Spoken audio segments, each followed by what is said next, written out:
Hello, Matt. How are you? I'm fantastic. How are you? Good, good, good. Congratulations on Lopez versus Lopez new season two, which has been airing on NBC. NBC. I'm a huge fan of this show. It's so hilarious. Matt, do people often ask you the question of what's it like being the white guy in a Mexican American sitcom?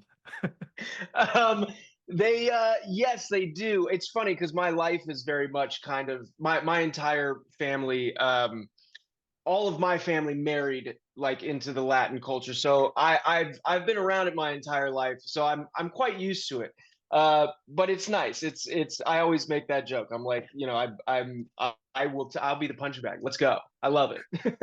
To be fair, your character Quentin is sort of the honorary Mexican American, right? I mean, what I love about Quentin is that he really tries and he doesn't stop trying. Let me ask you, do you and Quentin share some things in common? What is it about Quentin that resonates with you? We do.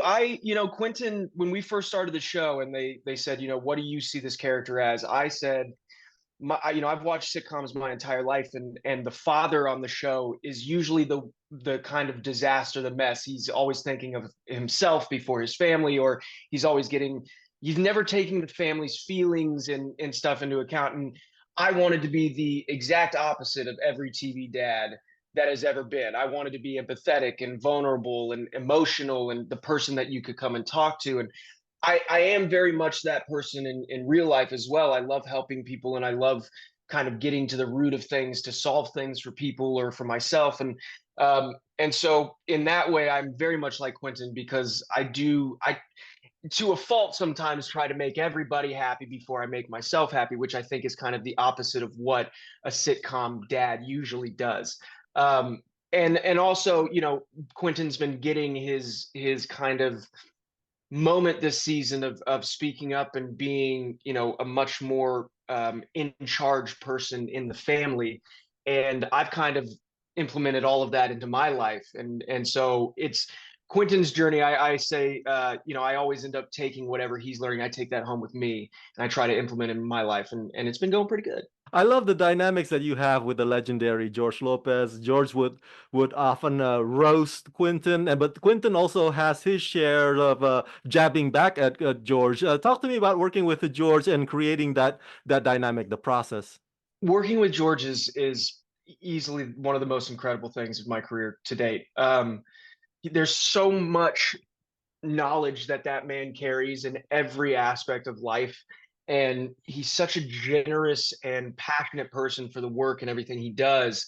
And so working with him, there's so many times where I'm sitting there and I'll look over at him and I'm just like, how did I get here? How did I get blessed enough to be sitting here with this man? And he's been so, I mean, I season one, episode three, I made a note of like I said an opinion of what I thought should happen in a scene, and he immediately looked at me and goes, "You're a director, huh?" And I was like, "No, but I would love to." And he's like, "Yeah, you should direct someday." And it was like just those little things that somebody like that can say to me. From that point on, I started learning as much as I could about directing, specifically in multicam. And so he's such a legend on and off screen, and especially in the second season, watching him go from being hysterical to heartbreaking in one scene has been it's everything is learning from me. And so I just watch him in awe and try to take as much from him as I can. I steal all of his material. Matt, are you fluent in Espanol? Can you speak Spanish fluently? Nah, I started Duolingo in season one. I just because I've been around it my whole life, they would write lines in the show that were in Spanish and I would do them and they're like, "Oh, you must speak Spanish." I'm like, "No, I just commit to it because if you commit to it, then it sounds like you know what you're doing, and it also doesn't sound like you're making fun of it or anything like that." And so for me, it was like every time I get a line that's in Spanish, I always go to Selenis or somebody else in the crew, and I'm like, "Can you just say this out loud for me?" I record it, and then I'll sit there and just go over and over and over. For some reason, like I can memorize lines in 2 seconds. I have tried to learn many languages. I can't do it. It doesn't, my brain doesn't allow me to do it, but I can memorize the line in Spanish and I'll always be able to do that. So And I gotta ask you this fun question because, of course, you also got to work with one of the world's biggest TikTok stars, Bryce Gonzalez. Did he ever yeah. ask you guys to do a TikTok video with him? No, I always, it's so funny because he's a child, but it's like, any of my friends are on TikTok. I never asked to be in videos. So he would come into my room and be like, I'm gonna film a video. I'm like, okay. And he would do it. There's a couple that have been posted with him and I, but I'm just kind of sitting in the background because I'm like, I'm this is your thing, man. Like you go for it. I'm 33. I'm a little bit outside of the world of TikTok, and so I have no idea what it really even is. So I leave it to him to do that. If he ever wants me to be a part of them, I'm like, sure, just tell me what to do. I'll do it, and then I'll walk away because that's you. But he's the greatest child actor of all time, and we're just going to say that now. I really enjoyed last week's episode where your character and Mayan's character were in this sort of passive aggressive relationship sort of a deal. And it was so well written and it was so well performed by both of you, and the jokes were spot on. Let me ask you the broader theme question here. What do you think this show conveys about or wants to convey about interracial or biracial couples in 2024? What do you hope the audiences would take away from Mayan and Quentin's relationship? Well, I think it's that everybody is a person. We're all just humans, and so it's at the end of the day, that's really what it is these two humans kind of navigating life at their age together. And for me, it's never about the interracial part or anything like that. It's always just about the characters themselves. And with mine and Quentin, up until that episode, they really didn't have any kind of arguments or anything to go off of. So when we got that script, we sat down in our rooms. We were like, okay, we have to nail this because this is the first time that they're really giving us something like juicy to do in these scenes. And I think we absolutely nailed it. But it's these two people had a child at a young age, and she comes from a broken family, so marriage wasn't at the top of her mind. And it really was, they just wanted to be the two best people that they could be and raise this child the best way that they could, and going off of all the lessons and things that they learned in the past of what not to do as parents. And so they're still trying to navigate each other, because I've realized at 33 that I didn't really know who I was until I was 30. And so these guys are still in their 20s, and having to navigate life and what they really want out of it, while also having to raise a child, and then also having to deal with the child that is the George character.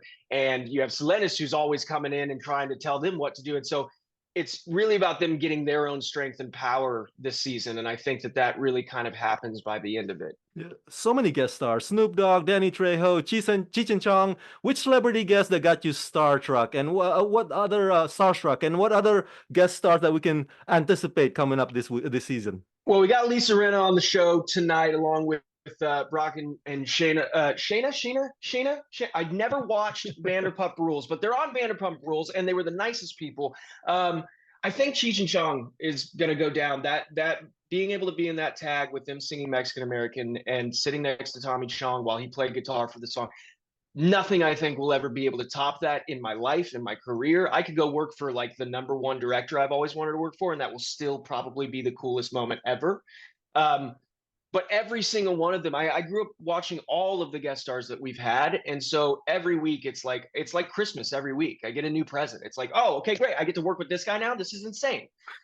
So it's really just everybody. But the Cheech and Chong, that tag was there. Nothing will ever beat that, I think. Yeah, that'll go up in smoke as one of the greatest, definitely. Yeah. All right, for my obviously final question here: what can the fans anticipate from the upcoming subsequent episodes in this rest of new season 2? Can you give us a tease? Yeah, I think the last 2 episodes of our season, a lot happens. I love our show so much because it has equal amounts of heart and comedy, and that really comes to life in the last 2 episodes. And I think that the season finale, I think there's going to be a lot of payoff for things that maybe the viewers wanted to see.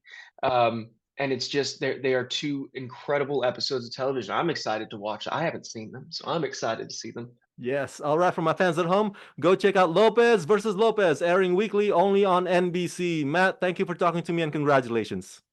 Thank you very much.